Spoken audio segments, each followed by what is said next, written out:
This is a new trend in breast conserving surgery.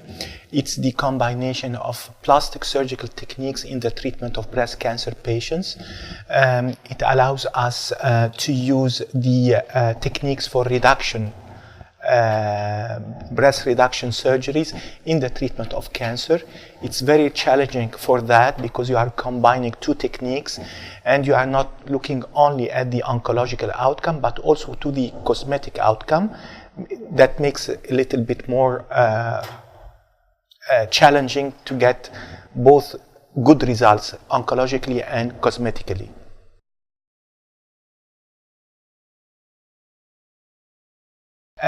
It's indicated for those patients who have big size breasts that we need to reduce them a little bit because it will be good for the radiotherapy later on.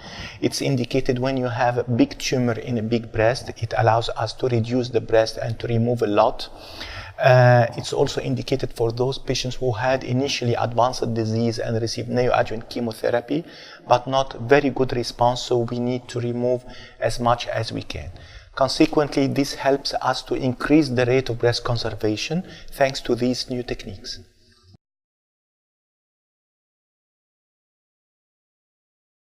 Well, complications like any other surgery, like infection, bleeding, but some other related complications to these types of surgeries is related to the improper choice of the technique or bad cosmetic outcome, because this would be very hard to correct. So this is an indication of the proper case selection and proper technique selection in order to try to avoid these types of complications.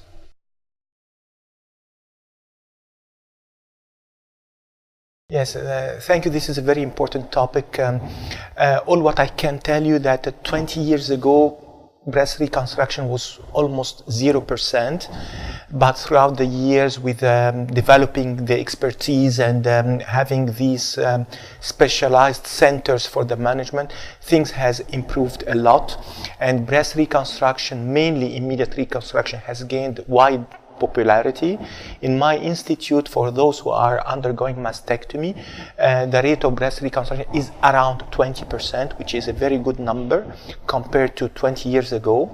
But sometimes we like to defer the reconstruction until the end of adjuvant treatment. However, we are offering our patients the whole scope of reconstruction. Not only this, during the counseling of the patient, we always mention the idea of breast reconstruction either immediately during the mastectomy or later on after the end of the adjuvant treatment.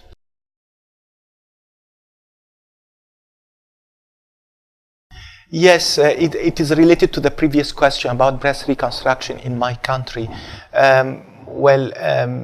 This is, it's not a story, but this is just to show you the change of concepts.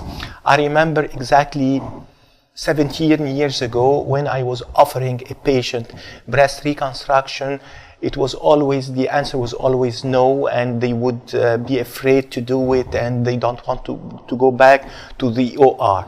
Surprisingly, now, after 17 years, if I just mention to the patient that I'm going to postpone the reconstruction, or maybe it is better to wait a little bit or not to do it at the same time, patient would go away and not come back because it has become an integral part in the breast cancer treatment.